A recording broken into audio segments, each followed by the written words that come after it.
1 SOL 3, mga kapatid, na ang pamagat, ang puso ng isang lingkod o ang puso ng isang leader. Ayan mga kapatid, na matatagpuan sa Mateo chapter 23 verse 1. Ang sabi po ng ating tatalakayin ngayon ay chapter 23 verse 11. Verse 11 mga kapatid. Mateo chapter 23 verse 11. Ang pinakadakila sa inyo ay magiging lingkod sa inyo. Ang pinakadakila sa inyo ay magiging lingkod ninyo. So mga kapatid, ang puso ng isang lingkod, ang tunay na pamumuno ay paglilingkod. Amen po mga kapatid. So ang Kristiyanong pamumuno ay kabaliktaran ng pamumuno ng mundo, kapatid. So ang atin pong pinag-uusapan ay buhay Kristiyano. Sa mundo na ating ginagalawan, mga kapatid, ang pamumuno ay nakabatay sa posisyon, sa kapangyarihan, sa impluwensya, sa yaman at sa kakayahang mag-utos. Kapag ika'y leader sa mundo, ikaw ang dapat pagsilbihan. Amen po. Ikaw ang nasa taas, ikaw ang may karapatan, at ikaw ang bida. Pero nang dumating ang ating Panginoong Hesus, binaliktad niya po ito. Itinalikod niya ang ideyahing ito. Hindi niya sinabi na kung gusto mong mamuno, magpaangat ka. Kundi sinabi niya sa Mateo 23 verse 11, ngunit ang pinakadakila sa inyo ay magiging lingkod. So sa kaharian ng Diyos, mga kapatid, ang kadakilaan ay hindi sinusukat sa taas ng narating mo, kundi sa lalim ng paglilingkod mo o paglilingkod natin. Ang leadership ay hindi throne, kundi towel, mga kapatid. Hindi simbolo ng power, kundi simbolo ng pagpapakumbaba. Hindi commanding, kundi caring. Hindi po being served, kundi serving. Dito natin mauunawaan na ang puso ng isang lingkod ay hindi lamang tungkulin. Ito ay karakter. Ito ay karakter. Ito ay ating pagkatao. Ito ang ating behavior, mga kapatid. Hindi lamang gawain. Ito po ay yung direction ng puso mo. Direction ng puso natin. Hindi lamang ito responsibilidad. Ito ay ating identity. Ito po ay ang ating pagkakilanlan. Amen po mga kapatid. Ang ating points number 1, dadako na po tayo sa unang puntos. Ang tunay na lingkod ay may puso ng pagpapakumbaba. The heart of a servant begins with humility. Ang salitang lingkod sa Mateo 23 verse 11 ay diakonos sa Greek. Ibig sabihin, isang tagapagsilbi na handang magpakumbaba upang itaas ang iba. Ang sabi sa Filipos chapter 2 verses 5 to 7, magkaroon kayo ng kaisipan na kay Kristo Jesus, na bagamat siya'y Diyos, nagpakababa siya at nag-anyong alipin. Si Jesus, mga kapatid, na may pinakamataas na posisyon, nagpakababa upang maging lingkod. Ito po ang sukdulan ng tunay na leadership, or ito ang pinakamagandang halimbawa ng pagiging isang tunay na leader. Number 1, hindi mataas ang ego. Hindi naghahanap ng palakpakan. Number 3, hindi nakatuon sa sarili. Number 4, hindi nagpapalakas ng pangalan. Number 5, kundi nagpaparangal sa Diyos. So ito po ang pinakamagandang halimbawa ng pagiging isang tunay na leader, mga kapatid, o tunay na lingkod ng ating Panginoon. Sa Biblia mga kapatid, makikita natin ang example natin dito sa buhay ni John the Baptist. Siya po ang pinaka-popular na mangangaral ng kanyang panahon sa kanyang panahon. Marami ang sumusunod sa kanya. Pero nung dumating si Jesus, sinabi niya, siya ay dapat tumaas, ako ay dapat bumaba. Ayon po sa John chapter 3, verses 30. So yan po ang sabi ni Juan the Baptist. Sa John 3:30, siya ang dapat tumaas, ako ay dapat bumaba. So hindi niya po inangkin ang attention, hindi niya ninakaw ang spotlight, at alam niyang ang leader ay nilikha para magturo patungkol kay Kristo, hindi para sa sarili, mga kapatid. So ang tunay na lingkod o isang leader ay hindi naglilingkod para maging sikat, kundi naglilingkod upang si Kristo ang makilala ng mga tao. Si Kristo ang maging kilala, mga kapatid, hindi po ang sarili. So bilang application, tanungin ang sarili. Ginagawa ko ba ito upang mapansin o para mabigyan ng kapurihan ang Diyos? Number 2, naglilingkod ba ako para tumaas ako o para tumaas si Kristo? Number 3, may puso ba ako ng pagmamataas o pagpapakumbaba? So yan po yung mga application na pwede po nating tanungin sa ating sarili bilang isang lingkod ng Panginoon o bilang isang leader ng atin pong gawain, mga kapatid. Yan po yung katanungan na pwede po nating tanungin sa ating mga sarili. At dadako na po tayo sa ating point number 2. Ang tunay na pamumuno ay paglilingkod sa kapwa. Ang tunay na pamumuno ay paglilingkod sa kapwa.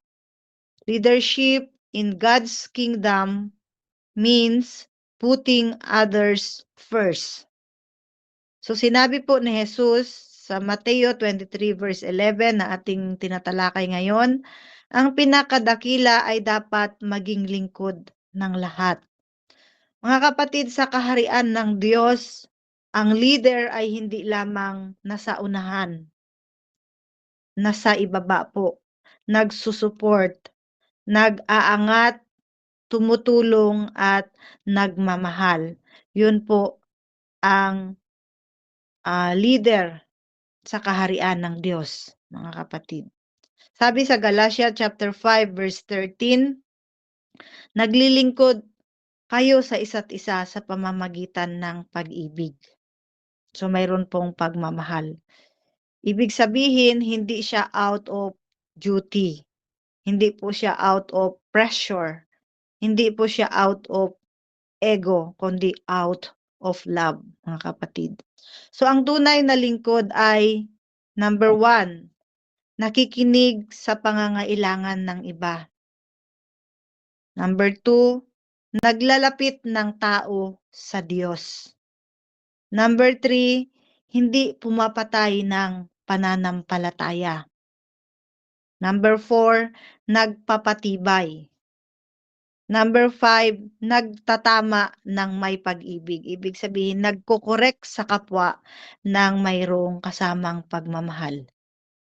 Then the last, hindi naghahanap ng gantimpala. Hindi po tayo naglilingkod para po tayo ay mayroon tayong tatanggapin na gantimpala para sa ating paglilingkod. Ang Diyos po ang magbibigay sa atin ng gantimpala, mga kapatid. Ang example po natin dito ang Good Samaritan sa Lucas chapter 10. Mababasa po natin 'yan. Ang Good Samaritan, mga kapatid, siya po ay hindi siya kilala. Hindi rin po siya religious leader.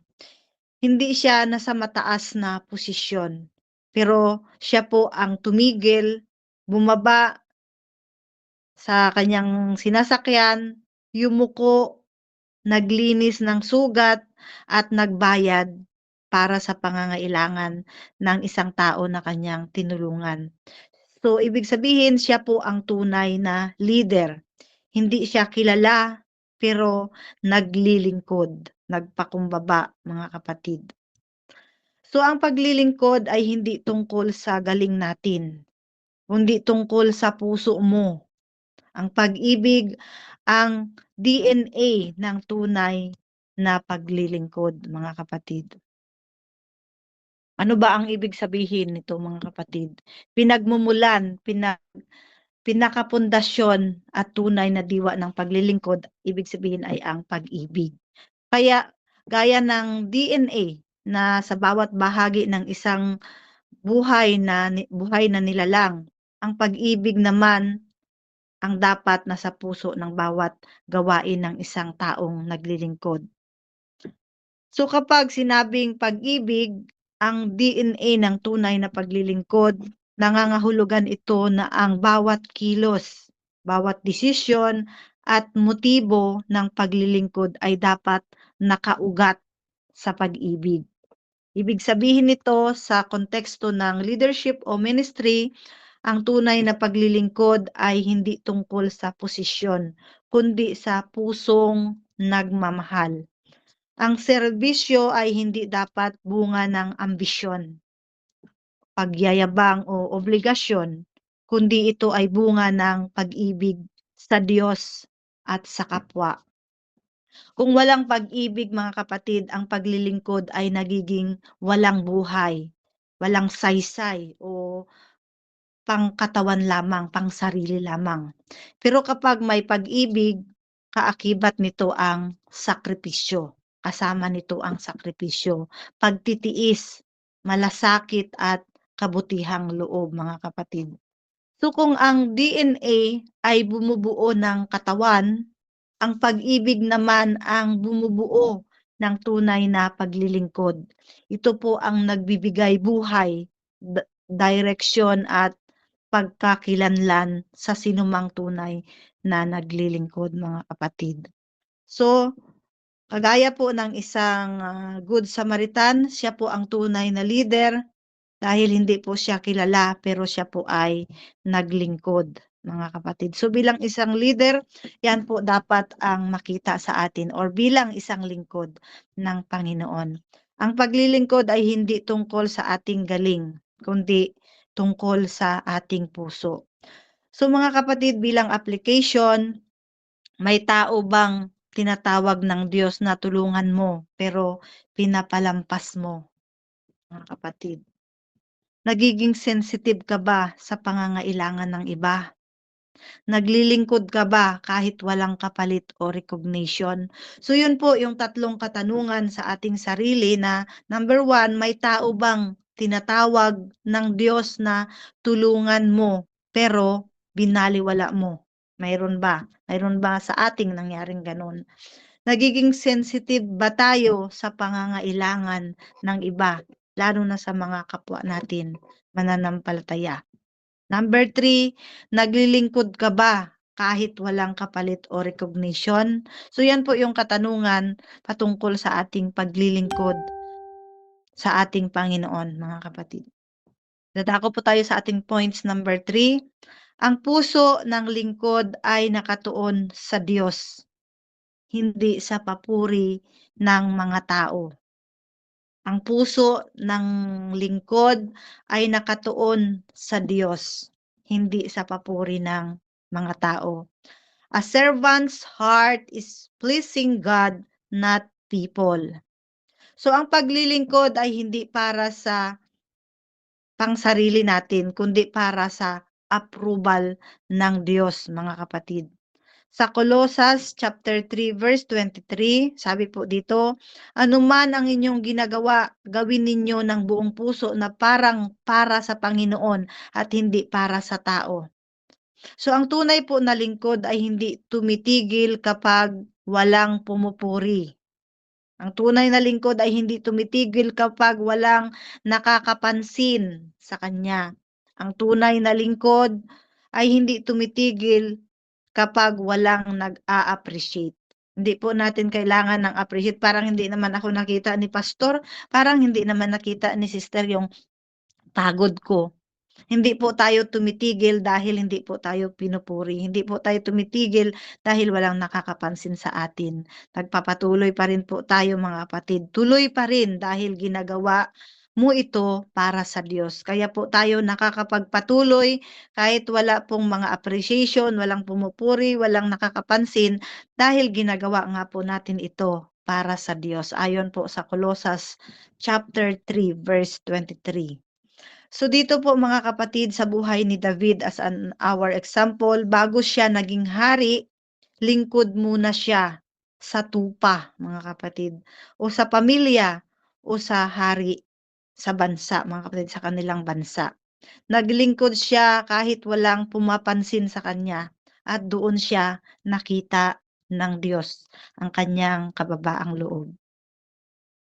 Dahil ang puso ng lingkod ay nakikita hindi sa spotlight kundi sa lihim, mga kapatid. Nakikita ng Diyos, mga kapatid. So hindi sinusukat ng Diyos ang laki ng ministeryo mo, kundi ang laki ng puso mo sa paglilingkod sa Diyos. Amen po mga kapatid. Bilang ating application, kapag pagod ka, alalahanin, hindi ka para sa tao kundi para sa Diyos. Amen po mga kapatid. Kapag hindi ka pinapansin, tandaan po natin, kilala ng Diyos ang bawat sakripisyo mo. Alam ng Diyos ang bawat sakripisyo mo. At kapag hindi mo nakikita ang resulta ngayon, nagtatanim ka para sa langit at hindi para sa lupa. So yan po yung application na encourage po sa atin kapag tayo po ay napapagod at wala pong pumapansin sa ating mga ginagawa, mga kapatid. Lagi po nating alalahanin na tayo ay naglilingkod para sa Diyos, mga kapatid. Bilang encouragement, hindi sayang ang paglilingkod mo. May luha man, may pagod, minsan walang nakakakita, pero hindi kailanman nakakaligtaan ng Diyos ang ginagawa mong pagpapagal para sa gawain ng ating Panginoon. Sabi sa 1 Corinthians 15:58, ang inyong gawa ay hindi mawawalan ng kabuluhan sa Panginoon. Amen po. Ang lingkod na tapat ay hindi nakakalimutan ng Diyos. Amen po. Bakit may nakalagay ditong tapat? Kasi nakikita po ng Diyos ang ating puso. Mayroon po kasing naglilingkod na hindi naman siya tapat, naglingkod-lingkod lang. Pero ang gusto po ng Panginoon, ang lingkod na tapat ay hindi nakakalimutan ng Diyos. So kailangan po natin kapag naglilingkod po tayo, may kasama pong katapatan na sa Diyos nga po tayo naglilingkod. Sa atin pong konklusyon, ang puso ng lingkod ang nasa puso ng Diyos. Ito po ang katotohanan mga kapatid. Ang tunay na pamumuno ay hindi pag-angkin ng posisyon, kundi pagbubuhos ng puso sa paglilingkod, mga kapatid. Ang katotohanan mga kapatid ay yung puso natin sa paglilingkod. So ang pinakamataas sa langit ay nagpapakababa upang maging lingkod ng lahat. Yun po, pagdating sa langit, yun po ang makikita ng ating Panginoon kung tayo po ay naglilingkod para sa Panginoon at tayo po ay may pagpapakumbaba at hindi po ang ating sarili ang naitataas. So yan po ang pinakamataas pagdating po natin sa kaharian ng Panginoon. Kung nais nating maging leader sa kaharian ng Diyos, mga kapatid, doon tayo magsisimula sa kanyang paanan at doon din tayo magtatapos, mga kapatid. Ang lingkod ay hindi naghahanap ng trono, kundi ng pagkakataong mahalin at paglingkuran ang Diyos at ang ating mga kapwa. So yan po yung itinuturo ng talatang ito sa atin na ang puso ng isang leader, mga kapatid, ay ang hindi po natin hinahanap ang trono, kundi ang pagkakataon na mabigyan natin na mapaglingkuran natin ang ating Panginoon at mapaglingkuran din natin ang ating mga kapwa. So, purihin po ang salita ng ating Panginoon na atin pong napag-aralan sa oras na ito. Balikan po natin ang ating points number 1, mga kapatid. Points number 1, ang tunay na lingkod ay may puso ng pagpapakumbaba. Filipos chapter 2 verses 5 to 7. Then, atin pong points number 2, ang tunay na pamumuno ay paglilingkod sa kapwa. Yan po yung mababasa natin sa ating pinaka-main, Mateo 23 verse 11. At supporting verse natin, Galatia 5:13. Then yung atin pong pangatlo, ang puso ng lingkod ay nakatuon sa Diyos. Ang puso ng lingkod ay nakatuon sa Diyos, hindi sa papuri ng mga tao. Colossus chapter 3 verse 23. So yan po yung ating tatlong puntos, mga kapatid, at dito po sa ating encouragement, meron po tayong verse sa 1 Corinthians 15:58. So yan lang po yung ating pagbulay-bulayan sa oras na ito sa atin pong lesson 1 sa SOL 3 po natin, na ang puso ng isang lingkod o ang puso ng isang leader, mga kapatid. Tayo na po ay manalangin. Ama naming Diyos, dahil sa tinuruan mo kami ngayon kung ano ang